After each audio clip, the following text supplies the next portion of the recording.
tanghali na 9:40.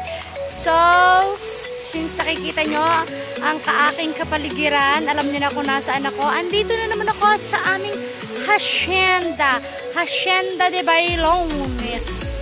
Andito ako ngayon sa aming bukid dito sa May Mamonse.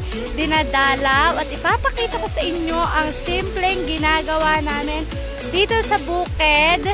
So, since brownout pa sa amin, nag-decide na lang kami na umahon at mag-ipon ng palapa, magsunog. Kasi kung makikita nyo, kalat-kalat. Ito na nga, meron na kaming naipon. Ayan.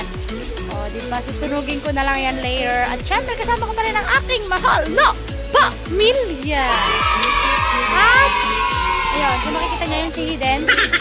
Shout out sa batang masisipag na katulad ng aking pamangkin na yan. Kahit pala sagot yan, masipag yan. Ayun, nandun. Saan ba siya? Hindi makita ng camera. Basta yan si Ren at saka si Hiden nandun. Nag-iipon sila ng nyog na mga nilaglag ni Ulysses. So, update ko na lang kayo mamaya sa akin mga gagawin mga sweeties. I love you all. Ingat kayo. Bye-bye.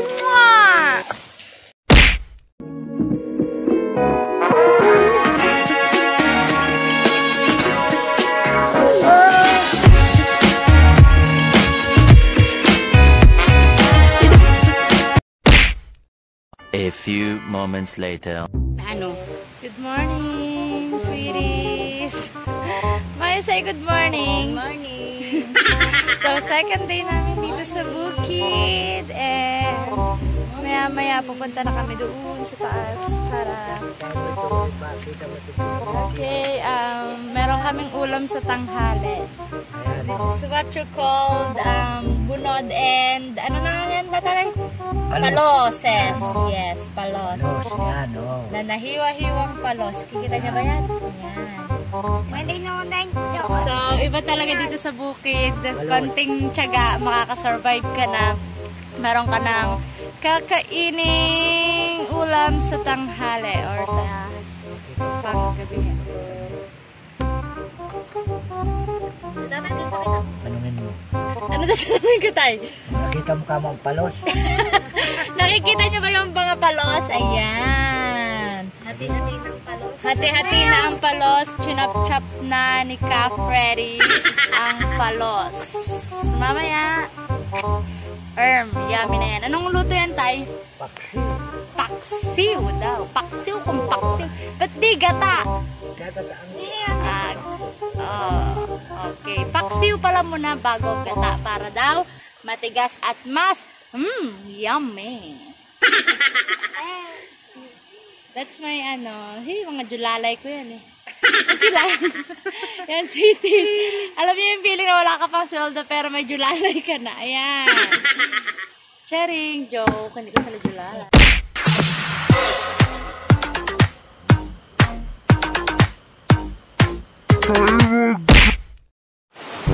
So, ayan mga sweeties, yung ilog namin.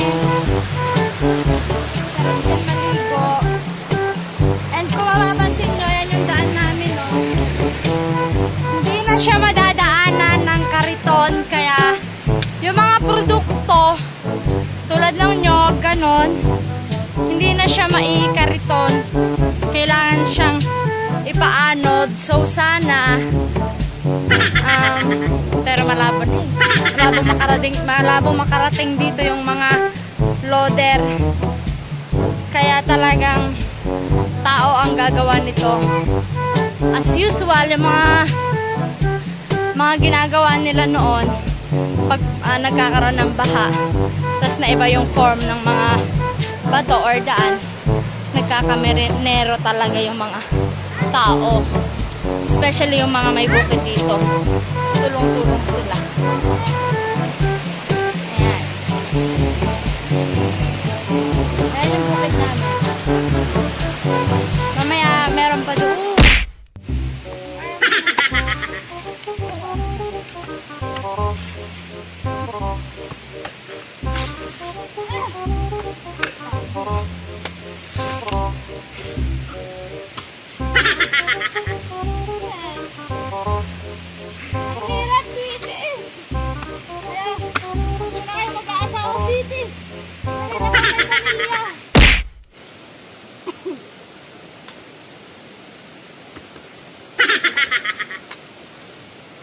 Sweeties. Madali gawin ang pag-iipon, simple lang siya. Susukin nyo lang na ganyan yung nyog. Iangat nyo, ganyan nyo siya. So, simple lang siya sa mga gustong mag-try. Halika kayo rito sa bukid. Uupahan pa kayo ni Mama. Charing. Pero kung gusto nyo, pumunta lang kayo dito, mag-practice kayo. Marami pa kayong iipunin banda doon. And gusto ko sabihin sa inyo, sweeties, alam nyo ba na napakasarap magkaroon ng bukid kasi bukod sa pinagkukunan siya pang araw-araw, ito rin yung tumulong sa amin para makapagtapos kami ng pag-aaral kaming tatlong magkakapatid na babae. Ito ang naging dahilan kung bakit kami nakapagtapos ng pag-aaral at hindi ko ikakahiya na isa akong magsasaka, isa akong magulang ko ay isang magsasaka na hanggang sa amin na naabutan namin yon at masaya siyang gawin kasi kahit noon pa hanggang ngayon nilook forward ko pa rin siyang gawin kasi nga ang tawag dito kapag nakasanayan mo na mahirap na siyang alisin. Alam niyo kasi sis na kahit nandun kami noon dati sa malayo nag-aaral kami, naaalala pa rin namin pag bakasyon na umuwi kasi nga tumulong magganito kasi sanay na kami ang sarap pero nakakapagod naman siya pero ganun talaga. Sabi nga nila, ano nang mangyayari sa atin kung lahat na tayo professional, o diba? Kaya magpasalamat tayo sa mga magsasaka kasi kung wala sila, kung walang mga ganito na nyog, saan tayo kukuha ng pang-oil natin? English ng panglangis natin at basta marami nakukuha ng ganito kaya maganda na hindi ko naman sinasabi huwag na tayong magsipag-professional pero I mean, mas maganda din naman yung isa kang magsasaka.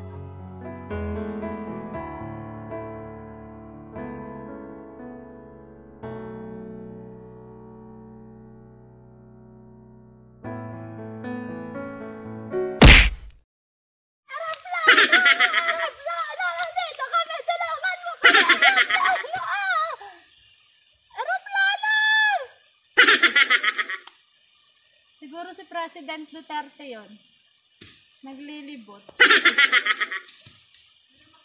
Nakabidyo? Huwag mo akong bidyo. Nakabidyo yung parang tanga.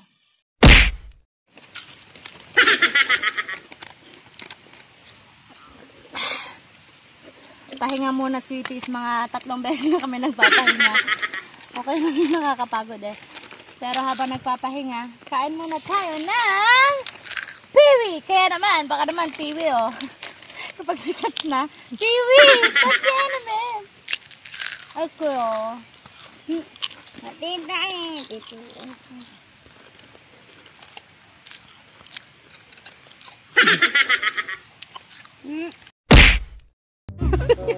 Ma! Bakit ganyan ang dami si Sotan? Nag-away sila dahil Sotan. Tay, patayin nga! Shout out sa mga anak niya. Wala na siyang pambili ng damit. Tay, patayin nga! Pagibel mo! Wala na mabili namin. Bakit ganyan yung Papabidyo ako. Sige. Ito na, nabibidyo ka na. Shout out sa mga anak na. Ba't ganyan tayo ang damit mo? Kanina damit niya kay mama? Oo. Ano namin tayo? Yung cleavage mo. Masisilipan ka. Yung takinado siya. Pero yung damit niya sexy body. Okay. Pupunta kami kukuha ng saging mga sweeties sa bundok. My gosh. Ayan, ang aming munting kabukiran. Nandito pa lang kami. Doon kami pupunta sa lilikong ganun. My gosh. Ayun na yung sexy body. So, ayan, sweeties, andito na tayo sa kalagitnaan ng bukid namin. Napakita ko sa inyo. Yan. Lahat na nakikita yung mga nyog. Lahat yan, sweeties. As in, lahat yan, sweeties. Lahat yan, hindi sa amin. Dito lang, dito nga nandito lang. Kay kulas na yun. Kaya naman in the future, mabili ko din yan. in God's grace, di ba? Libre lang mangarap ka. Sayang na ang kojik! Sweeties. Sisiw. So, ayan mga sweeties. Time check, 11:24 na. Andito na kami sa Kubo. So, ngayon ang gagawin naman namin ay kabigat. Ang gagawin naman namin magsasaing kasi nga sila mama andoon. Naggamas sila, may mga kasamahan siya sila titita. So, ayan, dinala ni Princess, ayan, dinala naman yan ni tatay. Tapos ito naman yung dala ko. So, hindi ko na na-video yung papunta dito kasi sobrang pagod na ako. Tuyot na yung lalamunan ko. Wala na akong boses. So, babay muna mga sweeties. Magluluto muna ako para may makain kami. What's up, sweeties? Anong oras na? Rest na namin. Pinarest na kami ng amo namin na si Noemi Bailon. Pero meron pa rin kaming gawain, which is ang magpainom ng aming kalabaw. Ay, kalabaw pala ni Hiden. So, samahan nyo kaming painumin yung aming kalabaw. Ano pangalan tong kalabaw na ta? Samahan nyo kami na painumin namin si Mahika. Mahika yung ano to mga karakter ito. Ay, title ata to nung ng soap opera ng GMA. I don't know. So, yun mga sweeties, habang nagpapahinga kami dito, may tumawag sa amin na neighborhood. Guess who kung sino sila? Ayun, sasalubungin namin sila kasi nakakahiya sa kanila.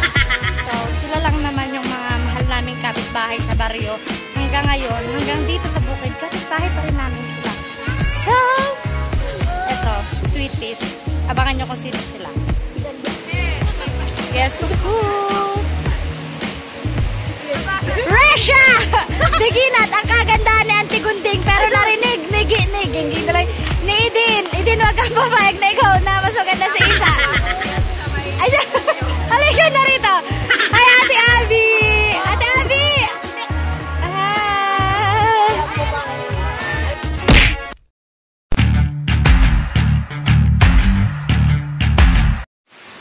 So, ayun, sweeties, habang hinihintay ko sila tatay, kinuha nila yung pang-spray kila kuya.